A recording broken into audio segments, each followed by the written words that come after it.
Michelle. Nice to meet you. I'm very honored to meet you, and unfortunately I couldn't see your movie, but I read about it and I'm very mesmerized about the idea, and I must say that it's very interesting film and I'm looking forward to see it. So let me ask you, how did you two meet each other? So, je commence, moi.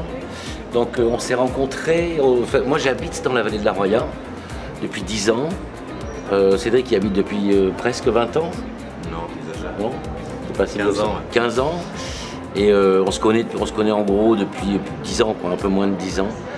Et Cédric, moi j'avais fait un film précédent, Cédric avait organisé une fête où il avait montré un film à moi. On a commencé à se rapprocher comme ça, de cette façon. Et puis après le film est venu parce qu'on a rencontré les mêmes choses au même moment, notamment les réfugiés, moi en tournant et lui en les aidant. Et comme ça, les chemins se sont croisés et on a marché ensemble. Why did you name your film To the Four Winds, but in French it's called Libre, which it means freedom, yeah, free. Yes. Because free or freedom, I think it's not a very good thing. Non, pardon, parce que libre, en anglais, free, freedom, c'est pas, voilà, je trouve pas ça terrible. Et To the Four Winds, en anglais, ça donne une idée de liberté qui me semble plus forte que le mot free. How does it feel for you to be at the Cannes Special Screening Program as for the filmmaker with your film? It's a very good thing. Je suis très heureux, vraiment, je suis très happy, très content. Là, je suis fatigué. Non, je suis vraiment très content d'être à Cannes. Je trouve que c'est un choix judicieux, contemporain et intelligent de la part de Thierry Frémaux et de Pierre Lescure d'avoir pris ce film. Parce que c'est un film qui est justement très contemporain. Et il nous a invités à venir là. Et pour nous, c'est une chance inouïe parce que le film va être... le festival va servir de tremplin, quoi. Beaucoup plus de monde pourra le voir. Donc c'est vraiment une grande chance, quoi. Vraiment. Yeah, it is. I have a question for you, Cédric.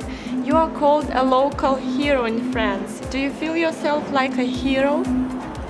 On dit que tu es un héros local en France. Un héros. Est-ce que tu penses que tu es un héros? Je suis un héros.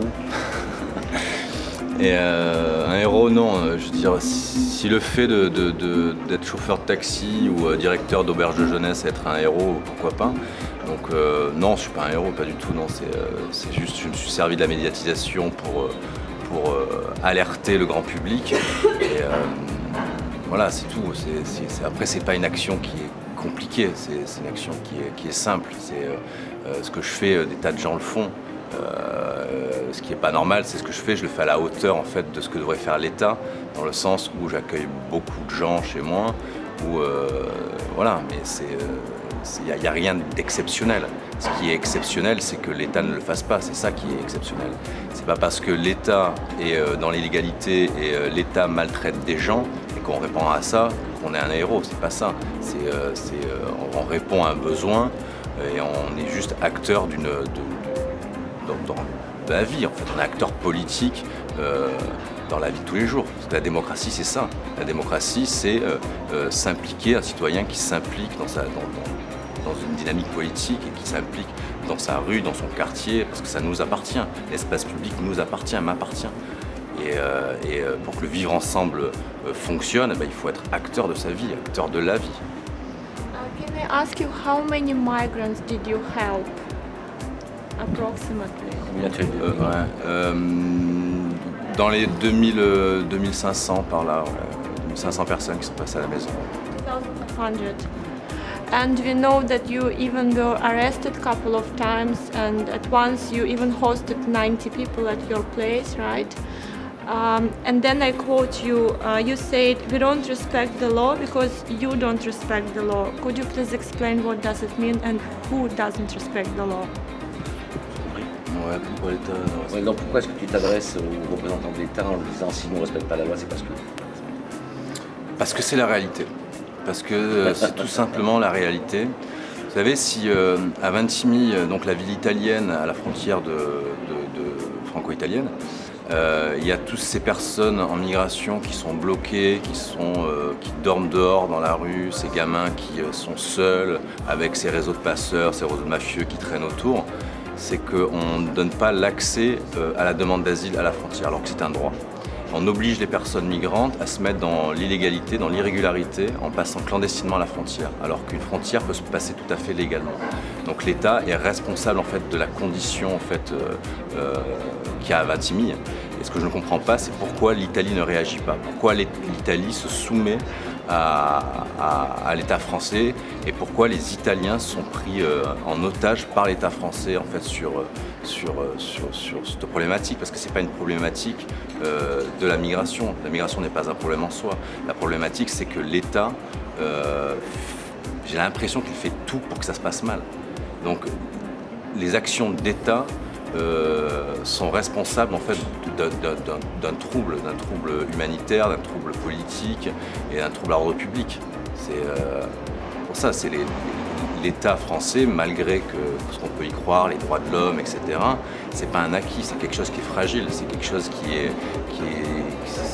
c'est pas figé, c'est quelque chose qu'on doit défendre tous les jours et c'est quelque chose de vivant en fait. Et cette notion-là, en fait, il faut vraiment s'y affairer parce que voilà, cette problématique est une réalité, quoi. The problem of the refugee movement is very much hot today. It's a very hot discussed topic. And last year at the Venice Film Festival, I watched a film called A Human Flaw by Ivor Way, if you heard about it. And now at the Cannes you present your film. Do you think the migrant problem will be affected, or it will change somehow if there are more filmmakers who will do more documentaries about this topic, and we can see the reality, what's happening in the world, instead of watching the media, you know, what they display to us? Yes, I think oui, c'est une réalité qui concerne une grande partie de l'humanité sur la planète. Et puis la migration, l'histoire de l'humanité est migration. Donc, et puis ça n'a pas toujours posé des problèmes. Hein. Et je pense qu'aujourd'hui, si des cinéastes s'intéressent à cette question, c'est que cette question devient très importante et essentielle. Que ce soit en France, que ce soit au Mexique, aux États-Unis, partout, à plein d'endroits dans le monde. Donc, je sais plus ce que je disais. On est fatigué, on n'a pas dormi cette nuit. So you think there will be more films made, documentaries, even maybe feature films? Filmmakers, they should continue this topic, so maybe society will change the reaction to migrant problem. Je pense qu'il faut ouvrir les yeux, et je pense que c'est intéressant d'avoir plusieurs regards de différents cinéastes, que ce soit de la fiction, que ce soit du documentaire, sur cette question. Mais quand on regarde le cinéma américain, par exemple, l'histoire du cinéma américain, c'est quand même un des plus beaux cinémas du monde. Un des plus beaux, je ne dis pas. Mais ce ne sont que des histoires de migration. Que ce soit les Écossais, les Irlandais qui arrivent aux États-Unis, enfin, l'histoire du cinéma s'est construite sur la migration, comme le pays lui-même. Donc, l'Europe, c'est pas tout à fait la même chose parce que c'est beaucoup plus ancien. Et donc, en Europe, on a la conscience de l'État-nation, qui est une conscience qui est relativement récente, qui date du XVIIIe siècle, pas avant. Et ça implique une vision du territoire qui est bien différente que d'autres endroits. Just the last question, how about the filming techniques? You were filming it on the camera on the move, Ralph Yoder style it's called. So you were filming it on the move with your camera, or it was set, the camera set? How did you shoot the scenes? Avec ma caméra, j'ai filmé tout seul. Oui. Oui. Est-ce que on the move, ça veut dire quoi? Oui, la plupart oui, quasiment tout le film c'est en mouvement. Oui, quasiment. Le film est très posé au départ. Il y a un plan très long qui dure 4 ou 5 minutes, qui est en plan de drone, qui part de la mer, de la surface de la mer, et qui s'élève dans la vallée de la Roya en montagne. Et après, ça n'est que de l'action, jusqu'à la fin où la caméra se repose, simplement avec des plans fixes, en haut de la vallée, en haut de la montagne. Et entre ces deux séquences, ce n'est que de l'action, que du mouvement en permanence. Okay.